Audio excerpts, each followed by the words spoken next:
and you do a video on trees or interior design. Hello everyone, welcome back to another video with me, Musical Plays. And in today's video, I have interior designs for you. So we're basically going to go by our interiors one by one, and we're just going to sort of discuss what you can do with your interiors, how you can, add in detail. The first example I have here is a example of how not to do it. I mean, I'm not saying anything's wrong with this. If you want to build this, then it's fine. It's purely functional. It works. But you probably don't want that clicking on this video.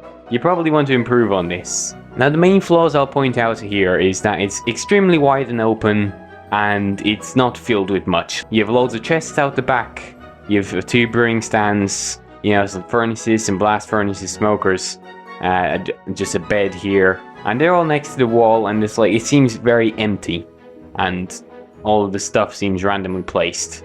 Also, it's all lit up with torches, which is great for temporary lighting up, but usually you probably want a different kind of light source to light your builds up. It also has no windows and basically no detail anywhere. Like, the floor is the same color as the ceiling, and it's the same color as the walls, which never really works. So those are just some things I would like to point out with this build, and let's move on to our first example over here. So this is an example of how to do it, and this would be, say, a very luxurious looking bedroom. As you can see, we have a lot of detail. We have these paintings over here. These are new paintings, a new update. Need some paintings over here, and some pots, of course, to add in a little bit of vegetation, a little bit of greenery. And we have some windows, because that also adds in some depth. And also, this room is quite symmetrical. Like, on one side, it looks the same as on the other. There's just a few key differences. And over here, we have a sort of blue carpet with a lectern and some bookshelves. And also, we have a blue light above this blue section over here. And over here, it's like orange light. And then over the other side, we have a enchanting table, which doesn't really work too well since the bookshelves are too far away. And they're also chisel bookshelves, so a decorative enchanting table, and purple light, as you can see. Also, there's a neat trick you can do with the lights. You can add these banners that sort of fade to a dark color near the end, and just put it on like an ochre frog light or some other kind of light source. Also, what you notice is it's very 3D. Like, the walls, as you can see, like, there's pillars coming out the side of the walls to add in some extra detail, to add in some extra depth to the walls, and of course, some extra support for the roof, so that the roof looks like it's being supported by something. We have these supports, we have these pillars, and then we have these supports here, so the roof looks like it's not going to fall down, basically. Alright, but moving on to our next thing, this is a sort of rustic kitchen design, and it probably belong in quite a big house. It's a big kitchen with a tall ceiling again, and the taller your ceiling is, the more like hanging lights you can have, sort of like chandeliers or something like that. But as you can see here, we actually have this sort of bamboo sort of, I don't know what you call it, divider. Like, it sort of divides the room in two, and because it's all one room, but it would seem a bit too big if it wasn't for this. So you have the kitchen section here with our barrels, as you can see, they're sort of hanging from the ceiling with loads of storage, basically, for any kind of food that you want. Some cauldrons, and sinks, and then some more barrels, and a big long kitchen counter with some cake as well. We have some cake made here for extra detail. I'm actually really happy with this cupboard design. I think it looks really cool. You have so much storage here, and then you have the trapdoors.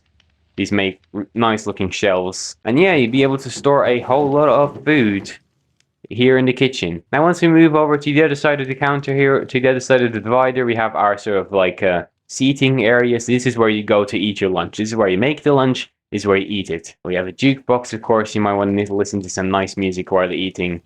And then some paintings to, of course, decorate the wall, because paintings, they always work. They always work. Paintings are so nice. You should definitely put them on all of your walls. If you have any blank space, painting.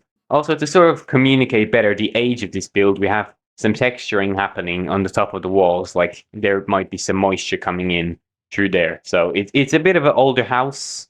It's been here for a while, and you can clearly see that with the walls. It also adds a little bit more detail to the walls. If it's all one color, then it's not really going to look that interesting. I think this one is my favorite one I made so far. This one looks actually quite nice. Okay, moving on to our next build over here, and this build over here is a sort of forge, I guess, like in the basement. So you come down here to do all your iron work. As you can see here, we have some lava and some blast furnaces, as well as some anvils.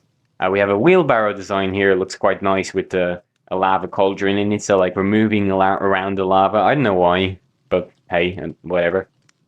A big lump of coal here in the back, just, sitting here to be used, to be burnt in the furnaces. We have a pile of raw iron over here, and it's just like some kind of a table here for the blacksmith as well. And of course for lighting we have some hanging lanterns, which lanterns are just so easy to do. They look nice everywhere.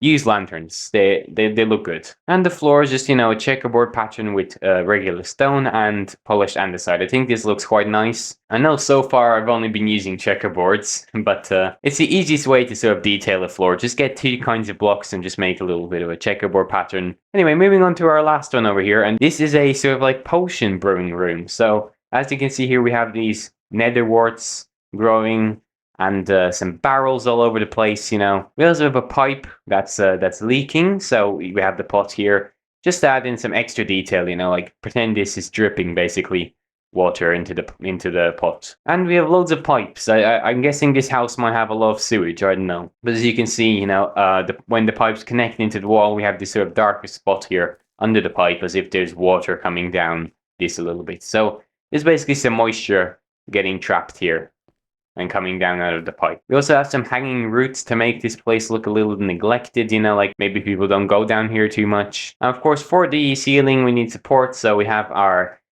sort of old wooden arches. They sort of gradually make this sort of arch shape, so it looks very strong and very supported. But anyway, I hope you learned something new in today's video. That's been all from me, Mystical Plays, and I'll see you again in another video. So, see you later.